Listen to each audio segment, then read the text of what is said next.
¿Desde cuándo hay vida, doctora Alicia Fernández? Primero, buen día y Buenos días. Gracias por la invitación. Hay vida desde que el óvulo y el espermatozoide se juntan. Cuando se cierra la capa pelúcida, comienza a crecer el cigoto y a partir de ahí lo único que hacemos es desarrollar y crecer hasta que a los 9 meses se produce el parto por cesárea o por parto natural. Y seguimos creciendo a lo largo de toda la vida. O sea que todos nosotros, los que estamos acá y los televidentes, fuimos cigotos en algún momento. Esas dos células, si no se juntaran, morirían. Entonces ese es el concepto que creo es fundamental, y es que la vida comienza en el momento con la concepción. Cero. Con la concepción, sí. En el momento cero. Doctora Mónica Gorgoroso, la misma pregunta. ¿Desde cuándo hay vida? Muy buenos días para todos y para todas. Es un honor estar con ustedes. Gracias, doctora. La idea de que la vida comienza en el momento de la concepción es un tema indiscutible. Y el hecho de que la interrupción de un embarazo es la interrupción de una vida, también. Lo que la interrupción de un embarazo en condiciones de riesgo pone en peligro muchas vidas. Y eso también creo que es importante tenerlo en cuenta. Sobre todo porque el llevar adelante un embarazo no siempre es una noticia bienvenida, ni para la mujer ni para su entorno, y en ese sentido las ciudadanas y los ciudadanos toman decisiones y muchas veces ponen en riesgo su propia integridad al hacerlo. Y me parece que eso justamente es uno de los temas que como sociedad debemos enfrentar, porque más allá de los dogmas, respetables por cierto todos, las personas tomamos decisiones y el Estado tiene la responsabilidad de garantir nuestra seguridad, sobre todo el acceso y el derecho a la salud como tal, y por eso es que justamente debería dentro del sistema de salud estar previsto la eventualidad de la interrupción de un embarazo. Gracias por vuestras primeras opiniones. Voy a ir ahora a la psicóloga Marianela Ciompi. Buenos días, Buenos días, psicóloga. ¿Usted está de acuerdo con la interrupción del embarazo? Y bueno, no estamos de acuerdo. Además, clínicamente, cuando un paciente llega con cualquier motivo de consulta, no solo una mujer en riesgo de abortar, lo que uno hace es, primero que nada, hacer un diagnóstico. Eso es un buen clínico, digamos, ¿no? Y ayudar a la mujer a hacer un buen diagnóstico en esa situación donde está cargada de estrés, cargada de angustia, probablemente deprimida, hace que le tengamos que abrir las alternativas de solución a un problema. Problema que creo en lo personal que nunca puede ser el bebé. El problema serán las circunstancias en las que vino ese embarazo no deseado, que pueda mantener o no pueda sobrellevar ese embarazo. Pero como clínico creo que tenemos que apoyar a la mujer para que abra las alternativas que en ese momento tiene una visión de túnel, como se da en el caso también de la depresión. Igual que actuaríamos en cualquier otro motivo de consulta. Bien, gracias. Liliana Brasinskans, directora de MISU, Mujer y Salud del Uruguay. Muy buenos días. ¿Cómo estás? Muy buenos días. Idéntica pregunta. ¿Estás de acuerdo con la interrupción del embarazo? Bueno, no es un tema de que yo estoy de acuerdo o no con la interrupción o no, sino que creo que esa es una decisión individual y de la pareja. Ante cada situación de embarazo, lo ideal sería que cada embarazo fuera un embarazo deseado, planificado, esperado. Pero se dan muchísimos embarazos no deseados. Es un fenómeno instalado, Lilian, en la sociedad uruguaya. Exactamente. Entonces, ante esas circunstancias, ¿qué es lo que me parece a mí más democrático? Que tengamos un marco legal claro que admita la convivencia pacífica de diversidad de creencias y valores. Cuando usted preguntaba si había vida, creo que en eso no hay discusión. La discusión se centra en dos aspectos, me parece a mí. Uno de ellos, cuando hay persona, y en eso no hay objeción, no hay objeto científico que lo pueda determinar. Entramos en el campo de la filosofía y de las distintas creencias. Y el segundo tema es que estamos frente a un hecho inminente, o sea, no es el marco legal el que define la práctica o no, porque la práctica existe en el mundo, independientemente de los marcos legales. ¿Qué es lo que define el marco legal? Las condiciones en que la práctica se realiza. Y en este sentido, lo que ha demostrado tener una ley que lo penaliza es que la práctica sanitaria termina sin tener controles de calidad de higiene, de condición de profesionales y de inseguridad. Toda práctica sanitaria que transcurre por el circuito clandestino es por definición insegura y por lo tanto esto pone en riesgo muchas cosas. Pone en riesgo la vida de la mujer que está decidiendo interrumpir un embarazo sin las condiciones adecuadas. Obviamente puede comprometer su capacidad reproductiva futuro, con lo cual no es solo la vida que está gestando en ese momento, sino otras posibles vidas. Y la tercera, que a mí me parece también importante, es que no da claridad a los profesionales que intervienen en sus marcos legales. Y por lo tanto entra ahí un campo valorativo del profesional que interviene que es de mucha inseguridad para las personas. Yo cuando voy a un médico no estoy preguntando qué filosofía tiene.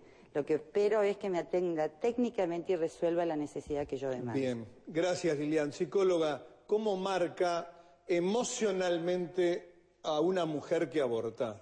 Bueno, la marca y de maneras profundas, sobre todo y a largo plazo. El síndrome posaborto es un síndrome que está en estudio en este momento, que no se puede hablar de él, pero sí se puede hablar de las características posaborto que presentan entre el 59% y el 97%, o sea, todos los síntomas que presenta el síndrome posaborto ¿cuáles son esos síntomas? Exactamente, que se dan en esa cantidad, o sea que no es alguna mujer que tuvo un aborto tuvo esto, sino que la mayor parte de las mujeres que abortan sufren de las siguientes secuelas. La primera es la depresión, llantos incontenibles durante la noche. Cabe aclarar que obviamente esto se presenta después de un tiempo, porque también, por ejemplo, sufren de la incapacidad para expresar los sentimientos. Esto hace que mujeres que abortaron, por ejemplo, durante 6 meses, no les pase nada.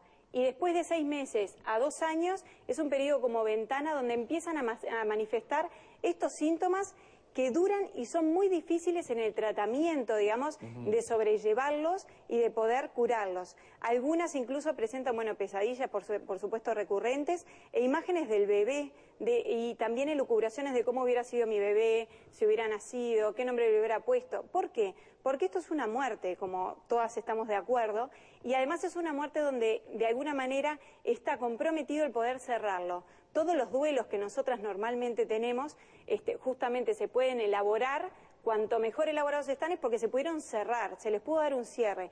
Y en este caso no hay ni cuerpito del bebé para poder hacer el cierre, ni tampoco de alguna manera el reconocimiento de la mamá, porque la mayor parte de las mujeres que abortaron pasan mucho tiempo tratando de negar una cosa que hicieron luego de reconocer que actuaron apuradas, que actuaron asustadas y que sobre todo actuaron solas. Y yo creo que ahí es donde nosotros podemos intervenir, sobre todo los agentes de salud. Muy bien. Se han llevado trabajo justamente, la Universidad de la República ha empezado a estudiar la situación sanitaria en distintos aspectos y uno de ellos ha sido cuáles son las repercusiones psicológicas en nuestras mujeres de distintas edades. Y Elina Carril y Alejandra López Gómez llevaron investigaciones con mujeres que habían abortado y una de las, cuando se genera el espacio de confianza, también una de las manifestaciones de las mujeres es el alivio cuando se enfrentan a una situación angustiosa como es llevar un embarazo que no desean, y que una de las cosas que les generaba mayor angustia eran las condiciones de inseguridad en la que debían practicar el aborto, más allá de que tuvieran procesado su decisión de abortar. El ir a un circuito clandestino, no saber a quién atender, el hacerlo sola, como decía la psicóloga, son factores que angustian muchísimo, pero que no determinan que la angustia sea por la interrupción, sino por las condiciones en que fueron sometidas a hacerlo. Gracias, Lilian. Voy a ir a la doctora Alicia Fernández. Hace un rato Lilian hablaba, hay coincidencia de las 4 que hay vida desde el momento de la concepción, pero ella decía que era un tema más filosófico desde cuándo se es persona. Doctora Alicia Fernández. En realidad, yo le comentaba previamente a sentarnos en esta mesa a dialogar que pueden heredar los embriones. O sea que si un cigoto, un embrión es capaz de heredar, también tiene que ser considerado como una persona. O sea que si bien esto es un concepto filosófico, hay trabajos, hay estudios realizados de diferentes corrientes, y esto va mucho más allá de lo que es política, religión, colores, que el cigoto tiene vida desde el momento en que es concebido y es persona desde ese momento, porque no deja de ser humano desde ese instante hasta el día en que muere. Entonces, si uno se indigna ante la muerte, como vivimos hace poco, de pacientes asesinados, y nos indignamos ante homicidios que suceden todos los días, también nos tenemos que indignar ante la muerte de un no nacido. Más allá de que la ley actual, y no estoy hablando de la ley que está ahora en debate, sino la ley actual, tiene acepciones a situaciones especiales ante mujeres en determinadas condiciones en las cuales el juez es quien decide la penalización o no de lo que por ahora es penalizado como un homicidio, ¿no? Gracias, doctora Alicia Fernández. Doctora Mónica Gorgoroso, ¿es un homicidio el aborto? El aborto es la interrupción de una vida. La catalogación de delito, homicidio u otros es un hecho socialmente consensuado o no. Para nosotros, equipos de salud, el aborto es un problema sanitario. Y en ese sentido, todas las opiniones, en tanto ciudadanos, cada uno tiene, son respetables, pero como equipo de salud debemos ser éticos en la atención y eso implica, sobre todo, respetar las decisiones del otro. Quien está frente a mí solicitando información sobre una situación tan crítica como el embarazo no deseado es una persona capaz de tomar decisiones, tanto como yo. Y en ese sentido, el respetar las decisiones de los usuarios y de las usuarias es la única manera en que concebimos nuestro accionar, llámese en el embarazo no deseado como en cualquier otra situación que se plantee. ¿Por qué digo esto? Porque el no brindar información o no habilitar un espacio donde la mujer o la pareja puedan traer su problemática de embarazo no deseado no solo no va a evitar abortos, sino que lo que va a hacer es incrementar el riesgo que esas personas corren. Y por lo tanto no solo no somos neutros, no hay manera de ser neutro en este caso, sino que estaríamos siendo iatrogénicos, lo que en medicina decimos estaríamos causando el daño. Doctora, ¿usted es ginecóloga del Pereira Rosell? Correcto. ¿Hay una idea en el país de cuántos abortos clandestinos se producen al año? Bueno, las mejores estimaciones o las más confiables, porque en la clandestinidad números exactos no existen, es que existen alrededor de unos 33.000 abortos por año en nuestro país. 33.000 abortos al año. Para que la audiencia pueda tener una idea de la dimensión de esto, son 90 abortos por día. O de otra manera, de cada 10 embarazos que inician en nuestro país, 4 terminan en aborto provocado. Esto implica que la realidad del embarazo no deseado y de la interrupción como una de las posibilidades que las mujeres toman es una realidad. Y que el marco legal no solo no contiene esa realidad y no solo no la evita, sino que lo que hace es generar la clandestinidad y la inseguridad de la que hablábamos, ¿no? Doctora Alicia Fernández, la solución para la mujer que tuvo un embarazo no deseado es darle el misoprostol. A ver, escuchando lo que ella decía, y estoy de acuerdo en que hay que apoyarlos, obviamente, pero hay que apoyarlos en educación. Digamos, una mujer que se embaraza tiene la responsabilidad del embarazo, todos sabemos cómo nos embarazamos. La educación es fundamental. Es cierto que hay embarazos que suceden accidentalmente, pero bueno, hay que orientar, apoyar, y ¿por qué no la opción de que esa mujer decida dar en adopción a el hijo que ha engendrado y que tiene vida? El misoprostol, que se utiliza, o sea que por más que el aborto aún es ilegal, el misoprostol se utiliza y se provocan abortos, no nos da 100% de seguridad, uno sabe que tiene sus riesgos, toda medicación tiene sus riesgos, no fue un fármaco que fue hecho para, si bien tiene prostaglandinas, no fue hecho para abortar, sino para el tratamiento de una patología que urinaria. No, gástrica. Gástrica. Y bueno, y uno sabe que pueden abortar, como también sabemos, porque eso hay trabajos que se han presentado en ateneos en el hospital, que a veces no abortan y tienen sus hijos con malformaciones. O sea que tampoco es 100% seguro que el misoprostol le provoque el aborto. Y que además esa mujer va a abortar sola. Va a estar sentada en su casa, en el baño, y va a abortar sola. Entonces, y que después, y eso también lo sabemos, y estamos hablando en lo que es el manejo y en la gestión de los recursos de salud, que todos sabemos que son finitos, si esa mujer queda con restos embrionarios, va a tener que ir a un legrado. Ese legrado la va a llevar una anestesia general, o sea que hay un montón de aspectos más que hay que considerar. Pero yo quiero mostrar algo que tengo en mi mano y que creo que vale la pena. Estamos considerando las 12 semanas de embarazo, que es el límite que esta ley... Que establece la Ley de Salud Sexual y Reproductiva. Obviamente, que transparentes son, qué es lo que le falta y son gelatinosos, pero ¿qué diferencia esto de un bebé recién nacido? Nada. Y tiene 10 semanas de gestación. Entonces me parece que si bien es respetable, que hay situaciones especiales y uno no se puede poner en necio y en negar las situaciones especiales que pueden ocurrir, y en esas situaciones el juez opinará o decidirá y el ginecólogo tendrá el derecho a la objeción de conciencia y a decir, yo no puedo, no la voy a abandonar, pero bueno, la tengo que derivar a otro médico que continúe lo que ella me está pidiendo porque yo no puedo hacerlo. Pero insisto, en la educación y en otras opciones, en darles apoyo, sabemos que se les puede dar apoyo, en otras opciones que no sean interrumpir la vida que tienen gestándose en ellas. Gracias, doctoras. Liliana Brasinska, en caso de que diputado apruebe la legalización del aborto, ¿qué cambia en nuestro país? ¿Disminuyen los abortos, esos 33.000 aproximadamente de los que hablaba recién la doctora Gorgoroso? Bueno, las estadísticas en relación comparativa a otros países muestran que es bastante difícil comparar justamente porque salimos de una situación que es clandestina a una que estaría saneada. Saneada. Primeramente. Por otro lado, estaría controlado y se podrían tomar los indicadores. En los países donde se ha legalizado y se han implementado servicios... ¿Qué ha pasado?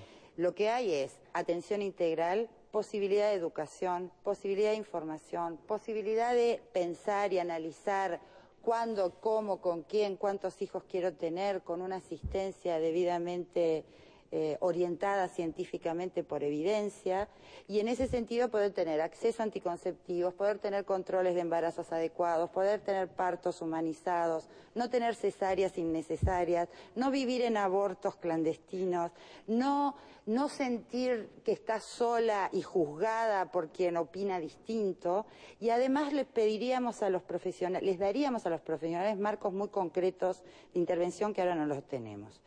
Si se aprueba la ley, lo que habría que hacer inmediatamente es garantizar que hayan servicios en sistema público y privado de salud para que efectivamente todas estas prestaciones fueran accesibles universalmente y que no dependa de mi capacidad de pago, que no dependa de mis influencias, que no dependa de la clase en la que vivo ni de la información que tengo, porque eso genera una cosa que es injusticia social, que es una de las dimensiones del aborto clandestino que no hemos hablado. Gracias, Lilian. Psicóloga, ¿para usted es mejor que aprobar la legalización del aborto convencer a la mujer que, por ejemplo, va a su consultorio con esa duda tremenda porque tiene un embarazo no deseado, convencerla, dar herramientas, contenerla para que no aborte? No creo que ese tampoco sea el camino y no ¿Y fue... cuál es el camino que usted elige? Yo lo que digo es, la mayor parte de las mujeres que vienen a consulta expresan, cuando hay un entorno de confianza,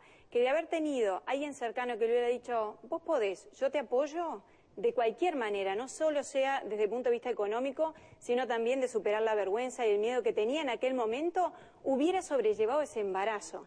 Y de las mujeres que han optado por seguir adelante con un embarazo en estas instituciones de gente de buena voluntad que existe en esta sociedad que tenemos hoy en día y que uno las acompaña y llevan adelante ese embarazo que inicialmente no fue deseado, pero que terminan dándolo, por ejemplo, en adopción, ninguna se arrepintió y no le dejó secuelas, como es el caso del aborto. Y además creo que estaríamos negando una capacidad que solo la tenemos los seres humanos y que a mí me parece maravillosa, y que es la capacidad de resignificar los hechos que nos suceden. Todos conocemos historias, y todas tenemos en lo personal, historias de dolor, hechos dolorosos que nos han marcado y que sin embargo hemos tenido la capacidad, que eso se llama resiliencia y usted le ha dedicado bastantes programas al tema, Exacto, de resignificar ese, por ejemplo, embarazo no deseado, encontrando en instituciones que funcionen como deben funcionar el apoyo necesario para poder mantenerlo, llevarlo a cabo y ver si fuera, digamos, una opción esperable como es la de la adopción, de darlo en adopción, si es que en el medio no decide quedárselo. Muy bien, gracias a las 4. Vamos a volver, obviamente, sobre el tema, porque les dije que en pocas semanas o meses este proyecto de ley va a ir a Cámara de Diputados y nosotros, naturalmente, traeremos a ellas mismas o a otros actores.